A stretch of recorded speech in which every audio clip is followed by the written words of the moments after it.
Hai guys, apa kabar kalian semua? Semoga dalam keadaan baik dan bahagia ya. Nah, kali ini kita akan mereview sebuah film yang sempat viral yang berjudul KKN di Desa Penari. Namun, semua tokoh dan lokasi sudah disamarkan ya guys. Nah, langsung saja kita ke alur ceritanya.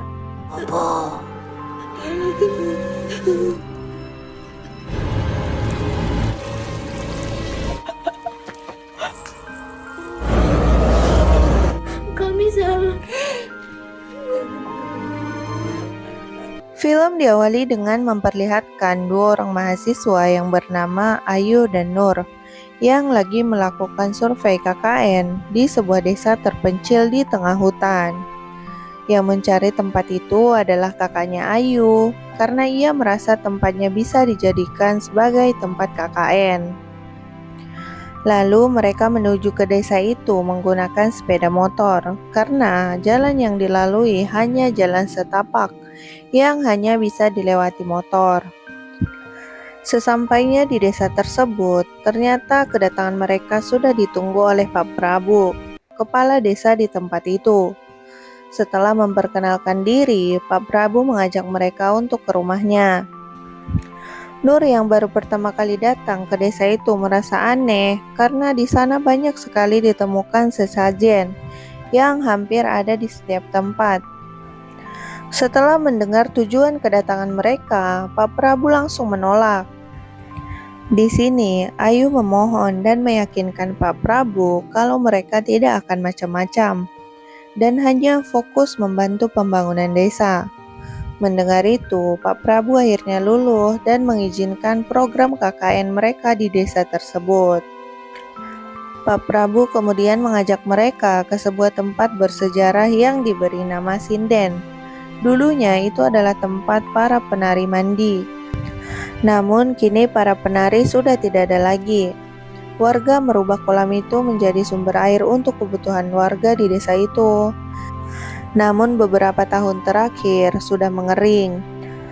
Mendengar itu, Ayu meyakinkan Pak Prabu kalau program kerja mereka nanti akan membantu para warga agar sinden itu bisa digunakan kembali. Sejak Nur memasuki desa itu, ia merasakan aura yang aneh.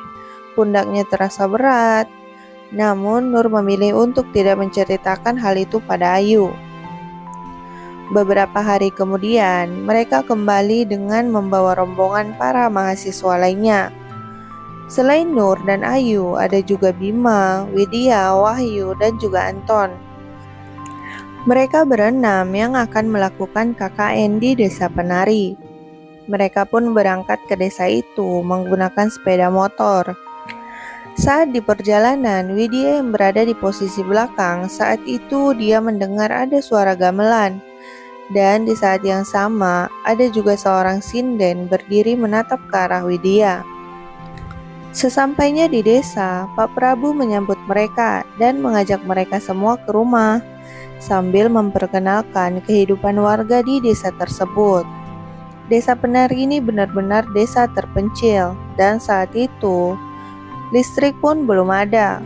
Widya juga menanyakan ke Pak Prabu kalau tadi saat di perjalanan dia mendengar ada suara gamelan. Pak Prabu yang mendengar itu seketika raut wajahnya berubah. Ayu dan yang lainnya pun merasa heran karena selama di perjalanan mereka tidak mendengar suara gamelan. Pak Prabu bilang desa ini adalah desa satu-satunya yang ada di tengah hutan. Pak Prabu kemudian mengantarkan Widya dan teman-temannya ke tempat penginapan sementara. Para wanita tinggal di rumah Bu Sundari, sedangkan laki-laki akan tinggal di posyandu sampai posko mereka selesai. Malam pun tiba. Widya, Ayu, dan Nur yang tidur bersama dalam satu ranjang. Widya yang tak bisa tidur seketika ada perasaan takut yang tiba-tiba ia rasakan. Dan seketika itu juga ia melihat ke arah Nur. Widya melihat ada bayangan hitam duduk persis di dekat Nur yang sedang tidur. Widya mencoba untuk tidak panik dan berusaha untuk kembali tidur. Dan di saat itu dia hanya bisa menangis, menahan rasa takut sambil membalikkan tubuhnya ke arah berlawanan. Keesokan harinya, para mahasiswa KKN pun diajak oleh Pak Prabu untuk mengelilingi desa. Mereka pun diperlihatkan pada beberapa tempat, mulai dari sinden yang biasanya digunakan sebagai tempat pemandian. Pak Prabu juga mengatakan kalau warga desa masih menganut kepercayaan kuno dengan melakukan tata cara ritual memberikan sesajen pada para leluhur. Di sini Nur melihat sosok hitam besar dengan mata merah menatap ke arahnya. Kemudian mereka lanjut melewati kuburan yang kebanyakan batu nisannya ditutupi kain hitam. Saat mereka nanya kenapa nisannya ditutupi kain hitam, Pak Prabu menjawab kalau itu menandai kuburan yang belum berusia 10 tahun. Saat itu tiba-tiba Nur merasa pusing. Jadi Bima pun izin untuk membawa Nur kembali ke posko. Setelah itu Pak Prabu dan yang lainnya melanjutkan perjalanan. Mereka kemudian diperkenalkan pada sebuah tugu. Tempat itu dianggap adalah sebagai pembatas desa dengan hutan, sehingga para mahasiswa KKN diperingatkan untuk tidak melewati jalur tersebut. Karena di dalam hutan ada sebuah tempat yang bernama Tapak Tilas, dan itu bukan wilayah bagi warga desa. Setelah mengenal semua lingkungan desa, Ayu dan teman-temannya pun mulai membagi kelompok untuk melakukan tugas mereka masing-masing. Bima dikelompokkan dengan Ayu, Nur dengan Anton, dan Widya bersama Wahyu. Dari pembagian tersebut, terlihat jelas kalau Ayu sepertinya menyimpan perasaan suka pada Bima, tapi Bima sepertinya malah menyukai Widya. Pada suatu hari, Nur dan Widya yang akan pergi mandi, karena memang rumah warga di sana, kamar mandinya terpisah. Mereka pergi ke sinden untuk mandi. Sedikit ragu, mereka pun bergantian. Nur yang duluan masuk. Saat mau mandi, Nur tiba-tiba diganggu oleh makhluk besar berwarna hitam dan bermata merah. Nur mencoba membuka pintu, namun tidak bisa.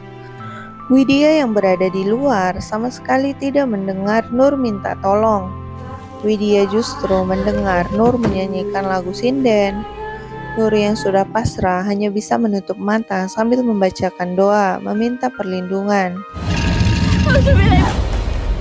Dan untungnya pintu bisa terbuka dan ia tidak jadi mandi. Nur tidak memberitahukan Widya apa yang dialami. Widya pun masuk untuk mandi dan Nur menunggu di luar. Dari luar, Nur mendengar suara gamelan dan terdengar juga ada suara nyanyi menyanyikan lagu sinden. Dan Widya yang di dalam juga mendengar suara itu. Nur lalu mencoba melihat dari celah-celah kayu. Ia melihat seorang sinden dengan menggunakan selendang hijau. Widya juga melihat wanita itu. Mereka berdua yang sama-sama ketakutan langsung pergi dan tidak menceritakan satu sama lain. Pada malam harinya, Nur yang khawatir karena keanehan dan teror yang terjadi, ia pun pergi menemui Pak Prabu. Di sana, Pak Prabu memperkenalkan Nur pada seorang tetua di desa yang dikenal dengan Mbah Buyut. Nur menceritakan pada Pak Prabu dengan apa yang dialaminya selama berada di desa itu. Nur yang selalu melihat sosok hitam yang selalu mengganggunya. Mendengar cerita Nur, Mbah Buyut memberikan segelas kopi hitam yang sudah disiapkan. Sepertinya dia sudah tahu kalau Nur akan datang. Meskipun awalnya Nur menolak tawaran itu, namun Mbah Buyut tetap memintanya untuk meminum kopi itu, walaupun hanya sedikit. Setelah Nur meminum kopi itu, ia merasa kalau kopi itu sangatlah manis. Mbah Buyut kemudian menjelaskan kalau kopi hitam itu sebenarnya adalah minuman yang sering dijadikan sesajen. Maka saat seorang meminumnya dan merasakan kopi itu manis, maka artinya ada makhluk gaib yang sedang mengikuti orang tersebut. Sambil melakukan ritual, Mbah Buyut menjelaskan kalau penghuni dan makhluk di desa itu tidak suka dengan sesuatu yang dibawa oleh Nur. tanpa disadari Nur, selama ini dia dijaga oleh seorang nenek-nenek, orang yang sudah melawan begitu banyak makhluk gaib yang mencoba mengganggu Nur. Mbah Buyut mengatakan kalau makhluk hitam itu sudah berjanji tidak akan mengganggu Nur lagi. Di malam harinya, Nur bermimpi melihat Widya yang sedang menggendong ular. Berbeda dengan Nur, Widya mimpi melihat Nur sedang menari di luar rumah dengan separuh wajahnya tertutupi sisik ular.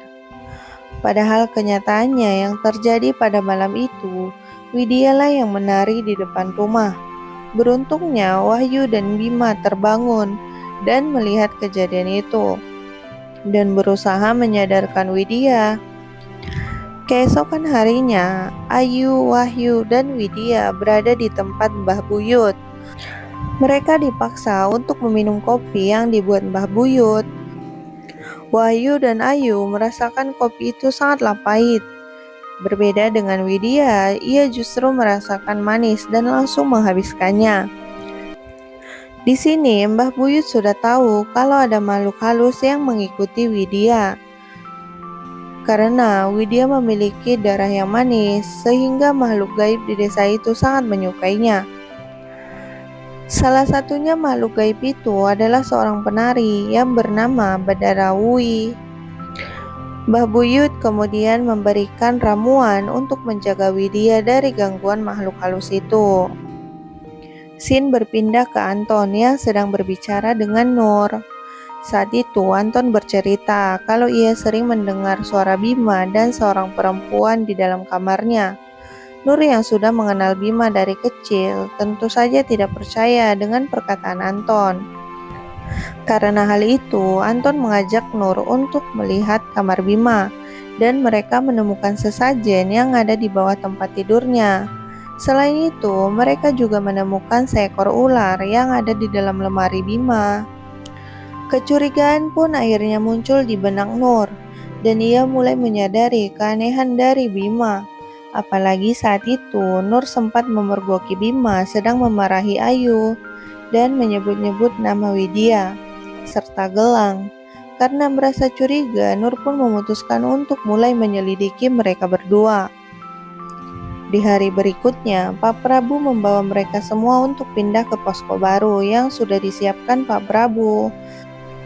Beberapa saat kemudian, Bima keluar sendirian dan masuk ke dalam hutan. Di rumah, Widya melihat Nur yang sedang sholat.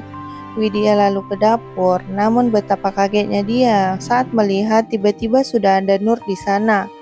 Saat dia melihat kembali, sudah tidak ada. Mereka semua jadi panik melihat Widya ketakutan.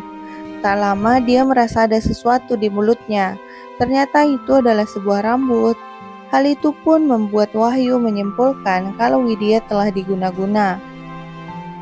Keesokan harinya, saat sedang melakukan kegiatan KKN, Nur mencari Bima dan Ayu pergi ke lokasi proker mereka.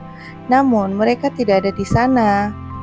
Dengan memberanikan diri, Nur melewati tugu pembatas, lalu masuk ke hutan untuk mencari Ayu dan Bima. Di dalam hutan, Nur melihat sanggar yang dulunya sering dijadikan sebagai tempat pertunjukan penari. Dan di belakang sanggar itu, Nur menemukan Ayu dan Bima sedang melakukan sesuatu yang tak pantas. Karena kejadian itu, Nur pun marah besar pada Bima dan Ayu. Karena mereka telah melakukan hal yang tidak seharusnya mereka lakukan. Harusnya mereka bisa menjaga sikap dan perilaku. Ayu dan Bima malah melakukan sesuatu yang melewati batas. Di waktu yang sama, Widya dan Wahyu yang pergi ke pasar berbelanja untuk kebutuhan mereka selama tinggal di desa. Mereka sempat mengobrol dengan salah satu pedagang. Saat itu, pedagang tahu kalau mereka tinggal di desa di tengah hutan. Karena hari sudah sore, si pedagang menyarankan mereka untuk mencari penginapan saja, karena sangat berbahaya jika mereka sampai terjebak malam-malam di tengah hutan. Tapi mereka tetap memilih untuk pulang. Si pedagang juga mengingatkan agar selalu waspada dan selalu berdoa, dan jika melihat sesuatu di tengah jalan, jangan sampai sesekali tergoda. Dari jalan raya untuk masuk ke desa itu memang jauh.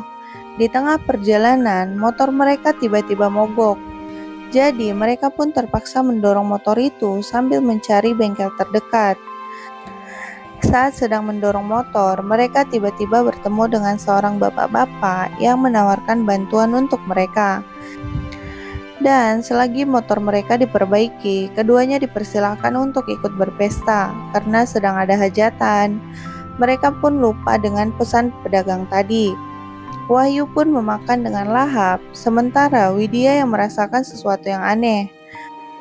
Apalagi ia mengingat perkataan Pak Prabu, tidak ada desa lain di hutan tersebut.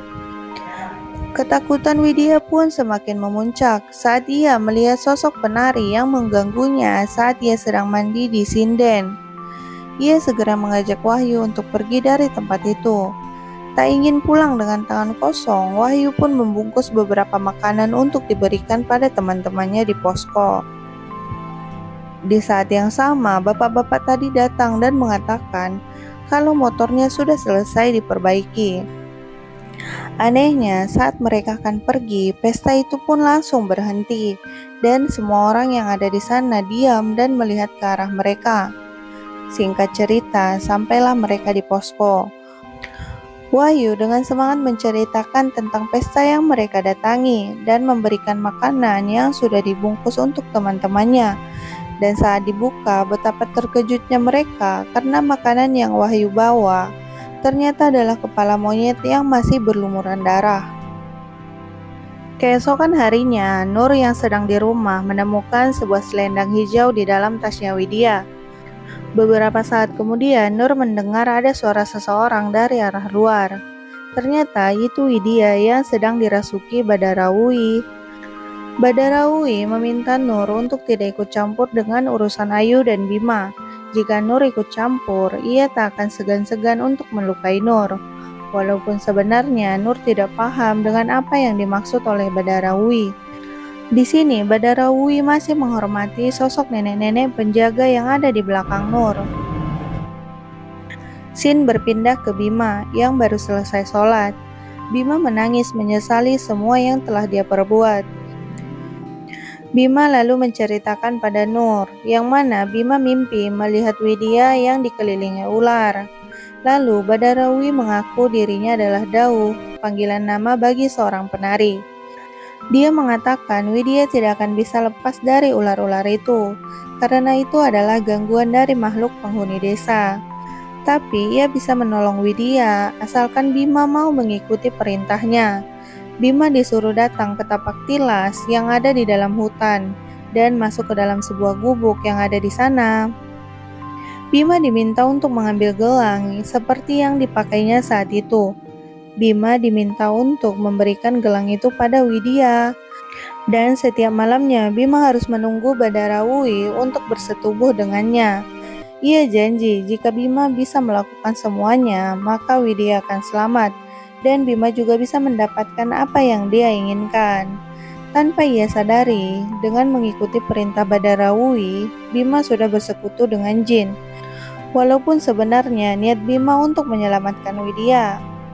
Nah, gelang itu dititipkan pada Ayu untuk diberikan pada Widya. Namun karena Ayu menyimpan perasaan pada Bima, ia tak memberikan gelang itu pada Widya dan mengatakan gelang itu hilang pada Bima. Tak lama kemudian, Widya yang baru pulang dari prokernya menemukan Nur yang sudah dirasuki nenek-nenek penjaga Nur. Nenek itu mengatakan tentang beberapa di antara mereka yang sudah terlanjur masuk ke dalam perangkap Badarawi, dan ia meminta Widya untuk berhati-hati. Di dalam kamar, Nur yang tak sengaja menemukan sebuah gelang di dalam tasnya Widya, lalu juga menemukan selendang hijau di dalam tasnya Ayu. Nur lalu menemui Ayu dan meminta penjelasan apa yang sebenarnya direncanakan Ayu dengan gelang dan selendang itu. Ayu kemudian mengatakan awalnya memang Bima memintanya untuk memberikan gelang itu pada Widya. Tapi Ayu memilih menyimpan gelang itu dan mengatakan pada Bima kalau gelang itu sudah hilang. Hingga suatu ketika Ayu didatangi seorang wanita yang berpakaian seperti sinden. Dia lalu menyuruh Ayu untuk memasukkan gelang itu ke dalam tasnya Widya, dan sebagai gantinya, Ayu diberikan selendang hijau untuk bisa memikat Bima. Karena dari awal Ayu memang sudah menyimpan perasaan pada Bima, dan dari situlah Bima dan Ayu tak sadar mereka sudah terjebak dalam perjanjian dengan Badarawi. Setelah mendengar itu, Nur ingin program KKN mereka diselesaikan secepat mungkin, sebelum hal yang lebih buruk terjadi. Singkat cerita, di hari terakhir program KKN, Widya mendengar suara langkah kaki yang keluar dari rumah. Widya tak sengaja melihat Bima keluar dari rumah. Widya lalu memutuskan untuk mengikuti Bima. Tak disangka Bima ternyata pergi ke arah tapak tilas. Saat itu Widya sangat terkejut melihat Bima sedang berada di dalam sebuah gubuk berendam bersama Badarawi dan dikelilingi begitu banyak ular. Widya yang ketakutan kemudian berlari dan sampai di sebuah sanggar. Di sana ia pun ditahan oleh para penduduk makhluk halus yang menari di sanggar tersebut. Di waktu yang sama, Nur yang terbangun terkejut melihat Widya yang tak ada di kamar mereka. Ia pun mencoba membangunkan Ayu, namun Ayu ternyata sudah sekarat. Dengan wajah Ayu tampak sangat pucat dengan mata dan mulut yang terbuka lebar. Nur pun berteriak manggil Anton dan Wahyu, yang akhirnya membangunkan warga di sekitar mereka. Nur memberitahukan Pak Prabu apa yang sudah dilakukan Bima di hutan, di dalam sebuah gubuk. Ayu juga bilang kalau ia menemukan selendang hijau dan juga gelang. Pak Prabu mendengar itu merasa sudah hilang harapan karena apa yang mereka lakukan sudah kesalahan yang sangat fatal. Para warga pun diminta untuk masuk ke hutan, lalu mencari Bima. Mbah Buyut menceritakan soal Badarawi. Dia adalah jin yang menguasai desa tersebut. Gelang itu biasa dipakai oleh Dauh, gelar seorang penari, yang dipilih Badarawi. Dan selendang hijau itu gunanya untuk memikat orang-orang yang dia inginkan. Di tengah ketakutan itu, Mbah Buyut berubah wujud menjadi anjing dan pergi mencari dan menolong Widya yang saat itu terjebak bersama Badarawi. Kembali pada Widya, di sana ia melihat Badarawi dan Ayu yang menggunakan pakaian sinden dan menari di hadapannya. Sejak awal Badarawi menginginkan Widya sebagai penggantinya. Namun yang berakhir menjadi penari justru adalah Ayu. Dengan wajah yang takut dan bersedih, Ayu terpaksa harus menari dan menghibur para warga untuk menggantikan Badarawi. Widya dikelilingi mereka dan menari bersama. Seketika semua terdiam saat mendengar anjing yang menggonggong. Kedatangan anjing itu seakan-akan membuka jalan kepada Widya untuk kembali pulang. Sementara Widya melihat Ayu masih terjebak di sana sambil menangis dipaksa terus menari. Dia ingin sekali menolong Ayu dan pergi bersama dari tempat itu. Namun sayangnya tak ada satupun yang bisa menolong Ayu. Kemudian Widya pergi berlari mengikuti anjing itu. Tak lama kemudian Bima pun ditemukan, namun dengan kondisi yang sudah mengkhawatirkan. Dan Bima mengalami hal yang sama dengan Ayu. Mata mereka yang terus melotot tanpa bisa mengedip sama sekali. Untuk memastikan Widya tak diikuti oleh makhluk halus lagi, Mbah Buyut kemudian memberikan kopi pada Widya. Akhirnya Widya merasakan pahitnya kopi itu. Mbah Buyut mengatakan kalau Sukma, Ayu dan Bima sekarang terjebak di alam jin. Mereka berdua dihukum atas perbuatan yang sudah mereka lakukan. Karena mereka sudah mengotori tempat pemandian yang dimana tempat tersebut dianggap sakral oleh bangsa jin. Bima dijadikan pendamping Badarawi, sementara Ayu dijadikan Dauh baru, seorang penari yang akan terus-menerus menari tanpa henti sampai Ayu meninggal. Setelah kejadian itu, Widya, Nur, Anton, dan Wahyu pun pulang dan meninggalkan desa itu. Dengan berat hati, mereka harus meninggalkan kedua teman mereka. Bima dikabarkan meninggal dunia setelah 4 hari setelah kejadian itu. Sementara Ayu dikabarkan meninggal 3 bulan setelah kejadian. Di akhir film diperlihatkan sejarah desa yang berkaitan dengan dunia gaib. yang mana mereka masih sangat percaya kepada bisikan-bisikan setan yang mengatakan jika warga ingin terhindar dari mara bahaya, mereka harus menumbalkan anak-anak mereka sendiri. Batu nisan yang ditutupi kain hitam itu adalah tanda-tanda anak yang sudah mereka korbankan. Itulah alasan kenapa di desa itu tidak ada anak-anak kecil. Untuk menghormati para mahasiswa dan orang-orang yang terlibat dalam peristiwa itu, Nur dan Widya meminta semua pihak untuk disamarkan identitas mereka dan juga identitas lokasi desa KKN tersebut. Film pun selesai. Nah guys, pelajaran yang kita ambil dari film ini untuk selalu menghormati tempat-tempat yang kita datangi. Dan kita juga harus bisa menjaga sikap, ucapan, dan perbuatan di tempat-tempat dimanapun kita berada, apalagi itu adalah tempat baru. Semoga kalian suka dengan filmnya. See you next video. Bye-bye.